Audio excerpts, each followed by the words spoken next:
Hello students, कैसे हैं आप सभी। होपफुली आप बेहतर होंगे। आज का जो वीडियो है ना वो क्लास 12th के स्टूडेंट्स के लिए होने वाला है और इस वीडियो में हम चैप्टर नंबर 7 अल्टरनेटिंग करंट के एक छोटे से टॉपिक के बारे में डिस्कशन करेंगे। ठीक है, अगर आपको समझ में आए, आपको मजा आए तो कमेंट करके जरूर बताइएगा कि अगर कोई आपको टॉपिक ऐसा है जो टफ लगता है तो हम उसको सबसे इजीएस्ट मेथड में आपको एक्सप्लेन करेंगे बहुत कम पीरियड ऑफ टाइम में। ठीक है, चलिए आइए समझते हैं। आज का जो टॉपिक है वो है हमारे पास आरएलसी सर्किट।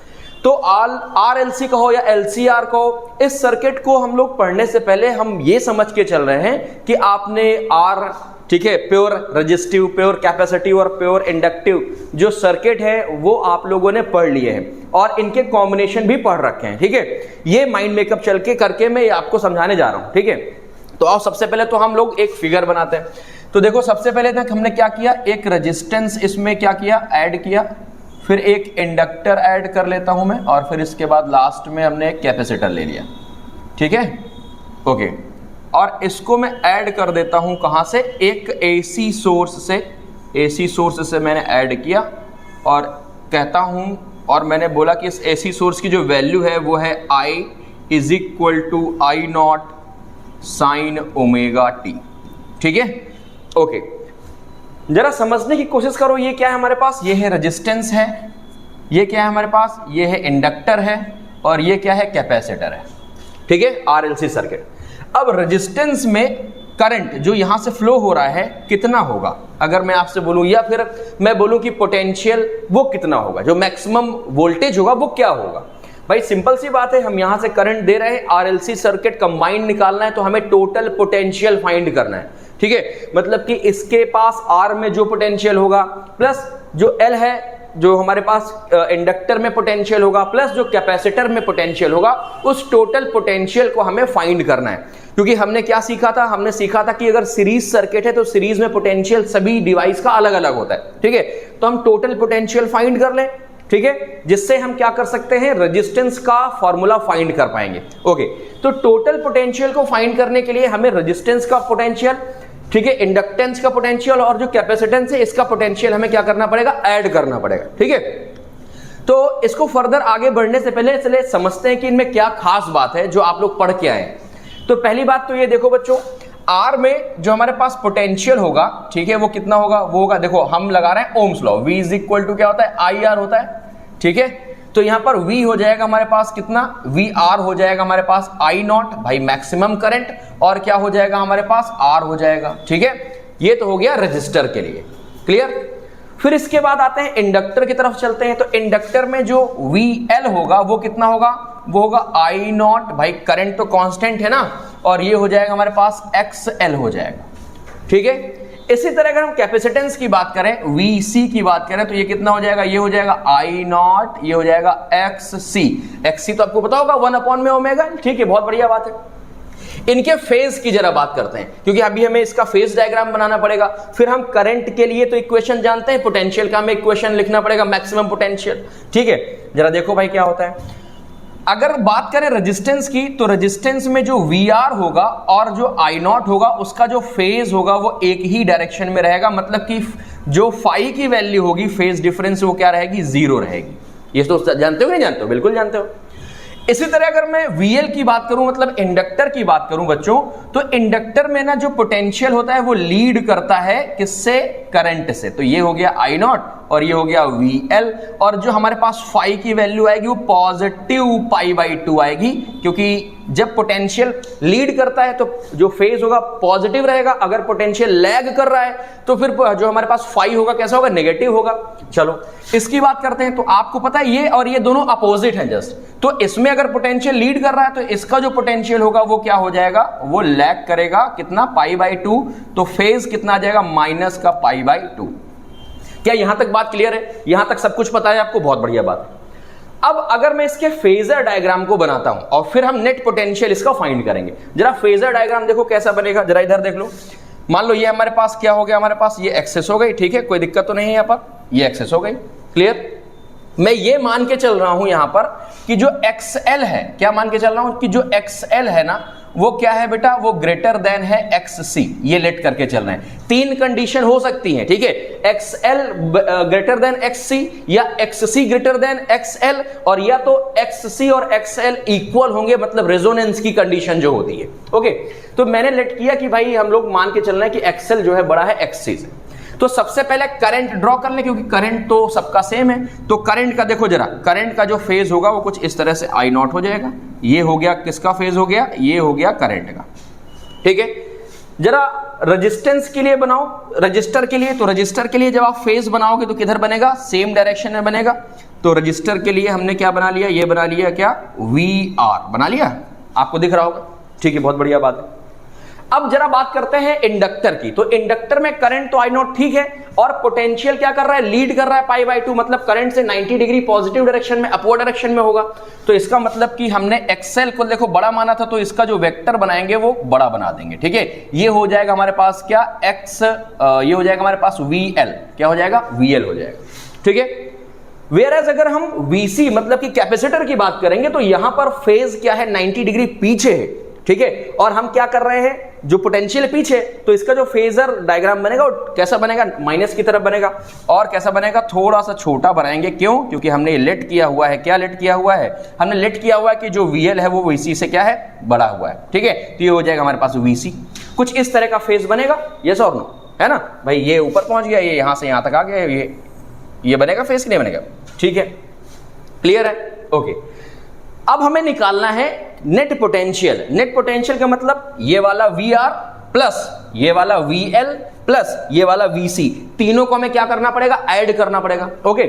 और ये है क्या, वेक्टर्स, तो इनको हम डायरेक्टली तो ऐड नहीं कर सकते, है ना।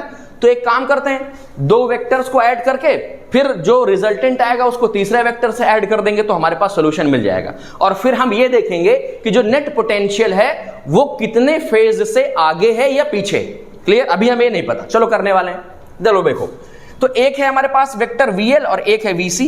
अब आपको वेक्टर एडिशन पता होगा कि अगर दो वेक्टर अपोजिट डायरेक्शन में है तो क्या हो जाता है, दोनों ऐड होंगे, बट होते वो सब्ट्रैक्ट हैं। मतलब कि अगर मैं बात करूंगा तो VL और VC, चूंकि VL बड़ा है, ठीक है, तो ये सब्ट्रैक्ट हो जाएंगे और कहीं ना कहीं ये VL की तरफ हमारे पास इसका एक वेक्टर बन जाएगा VL माइनस का VC, ठीक है। ये हमारे पास वेक्टर बन गया, चलो बहुत बढ़िया बात है।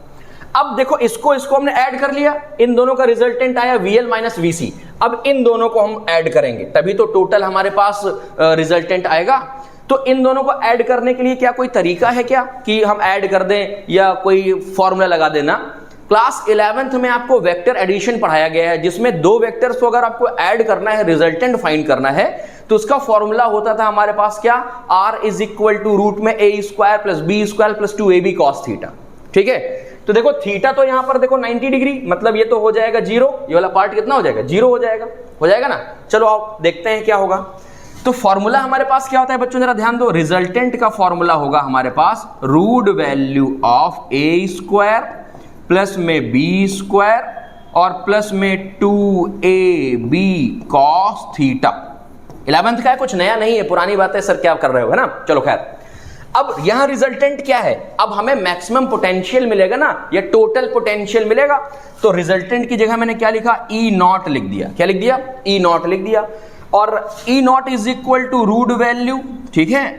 अब सबसे पहले a स्क्वायर, तो क्या हो जाएगा, VR का स्क्वायर, a हो गया VR का स्क्वायर हो गया, विजिबल है ना, ठीक है। फिर क्या हो गया, b स्क्वायर, तो b की जगह क्या है हमारे पास, b की, भाई ये दो वेक्टर्स निकाल रहे हैं ना, तो b की जगह हो जाएगा हमारे पास VL माइनस VC, और ये VR, इन दोनों को लेके चल रहे हैं, तो ये हो जाएगा हमारे पास VL माइनस VC का स्क्वायर, और प्लस में क्या हो जाएगा 2a की जगह हो जाएगा VR, और b की जगह हो जाएगा हमारे पास क्या VL माइनस VC और cos 90, और cos 90 की वैल्यू आपको पता है, तो ये तो हो जाएगा, ये वाला टर्म हो जाएगा 0। देखो ये जो टर्म है वो कैसा हो जाएगा, 0 हो जाएगा, ठीक रहेगा, ओके। अब जरा देखो VR स्क्वायर, तो VR की वैल्यू क्या आएगी, VR की वैल्यू आएगी, ये देखो यहां पर लिखी हुई है I नॉट R, तो स्क्वायर करोगे तो I naught square R square आ जाएगा। तो ये हो जाएगा हमारे पास E naught is equal to, ये हो गया हमारे पास रूट वैल्यू में, मैं थोड़ा सा इसको ऊपर कर दे रहा हूं, होपफुली समझ में आ गया होगा आपको। तो ये हो जाएगी, ये वैल्यू हमारे पास कितना आएगा, ये वैल्यू आ जाएगा हमारे पास, देखो वी आर की जगह क्या हो जाएगा, आई नॉट का स्क्वायर और आर का स्क्वायर प्लस, ठीक है, ये VL का स्क्वायर, VL स्क्वायर का मतलब कितना हो जाएगा, VL की वैल्यू कितनी है, I not square XL square, ठीक है। तो ये हो जाएगा हमारे पास क्या, आई नॉट का स्क्वायर, ब्रैकेट में ही लिख रहा हूं मैं भी, आई नॉट का स्क्वायर और किसका स्क्वायर, XL का स्क्वायर, और माइनस VC की जगह क्या हो जाएगा, आई नॉट का स्क्वायर और XC का स्क्वायर। यहां तक कोई प्रॉब्लम, यहां तक कोई प्रॉब्लम नहीं होगी, ठीक है, ओके, बहुत बढ़िया बात है। अब देखो जैसे ओपन करेंगे तो देखो यहां से क्या हो जाएगा, यहां से ना क्या निकल के आ जाएगा, ये निकल के आ जाएगा हमारे पास आई नॉट, बाहर आ जाएगा, बाहर आ जाएगा आई नॉट। चलो ओपन करो ब्रैकेट, तो आई नॉट देखो ये है, आई नॉट का स्क्वायर है, रूट के बाहर निकालोगे तो आई नॉट आ जाएगा, तो E naught is equal to I naught, और रूट में वैल्यू क्या आ जाएगी हमारे पास, ये आ जाएगी आर स्क्वायर प्लस ये क्या आ जाएगा, XL का स्क्वायर माइनस का XC का स्क्वायर, ठीक है। ये आई नॉट को यहां भेज दो, ठीक है, कहां भेज दो, ई नॉट के नीचे, देखो ट्रांसपोज कराएंगे तो ये कितना आ जाएगा बच्चों, ये आ जाएगा ई नॉट अपॉन में आई नॉट, देखो ये क्या आ गया, EMF अपॉन में करंट, मतलब कुछ रेजिस्टेंस जैसा सिमिलर आ गया, लेकिन हम इसको रेजिस्टेंस नहीं कहेंगे, इसको कहा जाता है इंपीडेंस। क्या कहा जाता है, इंपीडेंस। और ये वैल्यू क्या आ गई हमारे पास, ये वैल्यू आ गई आर स्क्वायर प्लस में XL का स्क्वायर माइनस का XC का स्क्वायर, ठीक है। अब इसको नोट कैसे करेंगे, अब इसको नोट करने के लिए देखो आपने हो सकता है यहां तक समझ लिया हो, अब इसको जब नोट करेंगे तो बच्चों क्या करेंगे, इसको हम करेंगे, इसको लिखेंगे Z, ठीक है, इंपीडेंस हो गया ये, और ये कितना आ जाएगा, Z is equal to root में कितना आ गया, ये आर स्क्वायर प्लस में XL का स्क्वायर माइनस का XC का स्क्वायर। देखो इससे आसान अब तुम्हें नहीं मिलेगा कहीं, तो हमें ना एक ये फॉर्मूला तैयार रखना है, ठीक है, इंपीडेंस का फॉर्मूला। क्यों, क्योंकि अगर हमें ये तैयार है तो चाहे वो प्योर कैपेसिटर हो, चाहे प्योर इंडक्टिव हो, चाहे प्योर रजिस्टर हो, या दोनों का कॉम्बिनेशन हो, किन्हीं भी दो का कॉम्बिनेशन हो, हम क्या निकाल सकते हैं, रेजिस्टेंस की वैल्यू ऑलरेडी हम लोग क्या कर सकते हैं, यहां से फाइंड कर सकते हैं, ठीक है। अरे किसी एक को उठा के 0 कर दो तो बाकी दो का जो रेजिस्टेंस होगा निकल के आएगा, दो नहीं है तो 2 को 0 कर दो तो एक का रेजिस्टेंस निकल आएगा। फॉर एग्जाम्पल अगर मुझे प्योर रजिस्टिव सर्किट के लिए रेजिस्टेंस फाइंड करना है तो XL और XC तो है ही नहीं, 0 कर दिया तो कितना आएगा, आर स्क्वायर, रूट निकालोगे तो कितना आएगा, Z के बराबर कितने आ जाएगा, R के आ जाएगा, मतलब जो Z है वो रेजिस्टेंस है। क्लियर बात कि नहीं क्लियर, क्लियर है यहां तक की बात, चलो बहुत बढ़िया बात है। फिर से जरा इस फिगर में आ जाओ, यहां तक अगर समझ में आ गया जरा इस फिगर में आओ वापस। ये तो हमने रेजिस्टेंस फाइंड कर लिया, अब जरा देखो भाई क्या करेंगे, हाँ अब जरा देखो क्या करेंगे। अब इसका जो रेजिस्टेंस, जिसका जो वो आएगा रिजल्टेंट, वो किधर आएगा, वो कुछ इस जगह पर आएगा, है ना, VL माइनस VC, इन दोनों का रिजल्टेंट दो वेक्टर का इधर ही तो आएगा, आएगा कि नहीं आएगा, बिल्कुल आएगा सर, ठीक है। अब हम क्या करें, अब हमें कुछ नहीं करना, जरा यहां से इसको मैच कराते हैं, ठीक है, और इसको ना VR से मैच कराते हैं ताकि हमारे लिए क्या हो जाए, इजी हो जाए, और थोड़ा सा ना इसको सही से लिखते हैं, बहुत गंदा बना है ना, गंदा बनेगा तो फिर अच्छा नहीं लगेगा देखने में, इसको हम सही से लिखेंगे, और ये हमारे पास देखो आ गया कुछ इस तरह से, ये रिजल्टेंट आया, ठीक रहेगा, ओके। अब मान लो ये रिजल्टेंट ना कितना एंगल होगा, लेट किया हमने फाई एंगल है, यही फेज है, देखो करंट से ये जो टोटल पोटेंशियल, ये क्या निकाला हमने, टोटल पोटेंशियल आया ना, ये peak value of potential of this series circuit, तो इसका जो पोटेंशियल होगा कितना, देखो कुछ ना कुछ एंगल से क्या है, आगे ही है, करंट से क्या हो रहा है, लीड कर रहा है, और लीड कर रहा है तो मतलब हमने लेट किया फाई से, लेट किया कि फाई से लीड कर रहा है, ठीक है। अच्छा स्लोप निकालने का फॉर्मूला क्या होता है, tan थीटा, तो ये बताओ tan थीटा का फॉर्मूला क्या होता है, tan थीटा होता है परपेंडिकुलर अपॉन में बेस, और परपेंडिकुलर बेटा ये है हमारे पास, ये परपेंडिकुलर है, मतलब ये हो जाएगा हमारे पास कितना, VL माइनस VC अपॉन में बेस कितना है हमारे पास, VR, ठीक है। चाहो थोड़ा और ओपन कर लो तो ये हो जाएगा tan phi is equal to, VL की वैल्यू क्या है, VL की वैल्यू हमारे पास कितना, I not XL minus VC की वैल्यू क्या है, I नॉट XC अपॉन में VR की वैल्यू क्या है हमारे पास, I not R, I not cancel हो जाएंगे, हो जाएंगे नहीं हो जाएंगे, तो हमारे पास क्या रिलेशन बचेगा, हमारे पास जो रिलेशन बचेगा वो बचेगा tan phi is equal to, ये बचेगा XL माइनस XC अपॉन में क्या बचेगा, R। तो ये एक फॉर्मूला आ गया हमारे पास किसका, फेज का। तो आपको ये दो चीजें आपको तैयार रखनी है, क्योंकि अगर आपको ये दो चीजें आ गई, एक तो इंपीडेंस का फॉर्मूला हमने सीखा और दूसरा ये हमारे पास आ गया जो फेज होगा, जो ये फैक्टर फेज है, तो उसका हमने एक फॉर्मूला सीख लिया। और ये पोटेंशियल कितना है, फाई एंगल आगे है, मतलब V पॉजिटिव रहेगा। क्लियर ना, जो फेज बनेगा कैसा रहेगा, पॉजिटिव रहेगा। अच्छा मान लो मैं कहता हूं इक्वेशन क्या होगी, भाई हमारे पास इक्वेशन किसकी दी हुई है, करंट की दी हुई है, तो वोल्टेज की पोटेंशियल, वोल्टेज की क्या रहेगी हमारे पास, तो ये हो जाएगा E0 साइन ओमेगा टी। और देखो कितना आई एंगल आगे है, फाई एंगल, तो यहां प्लस कितना हो जाएगा 5। अगर मान लो हम कंडीशन लेते, क्या हम कंडीशन लेते कि जो हमारे पास VC ग्रेटर देन VL है, तो इसका रिजल्टेंट कहीं यहां पर कहीं बनता, यहां पर कहीं बनता, और तब जाकर के यहां क्या लगता, माइनस लगता। क्या इतनी बात समझ में आ रही ना। तो अगर उस कंडीशन के हिसाब से कोई बता रहा है तो भी आप देख लो कि फेजर डायग्राम कैसा बन रहा है। मेन गेम ये है, ये आपको समझ में आना चाहिए। ठीक है, बात समझ में आ रही कि नहीं आ रही, क्लियर है यहां तक की बात। ओके, तो एक बार मैं इसको छोटा कर दे रहा हूं और आप चाहो तो नोट कर सकते हो, अगर आपको आता है तो फिर बहुत अच्छी बात है, नोट करने की जरूरत नहीं है। एक बार देख लो, कोई दिक्कत समस्या परेशानी हो तो बताओ। तो ये तो हो गया हमारे पास LCR सर्किट का नेट पोटेंशियल मतलब रेजिस्टेंस, हमने फेज निकाला और हमने इक्वेशन फाइंड कर ली किसकी, पीक पोटेंशियल की। क्लियर, चलो इतना देखो जरा फटाफट, समझ में आया कि नहीं आया, समझ में आ गया होगा। होपफुली आपने स्क्रीनशॉट ले लिया होगा अगर आप इसको सीखने के लिए बैठे। तो बस इतना ही है LCR, और इसमें ना कुछ भी नहीं है।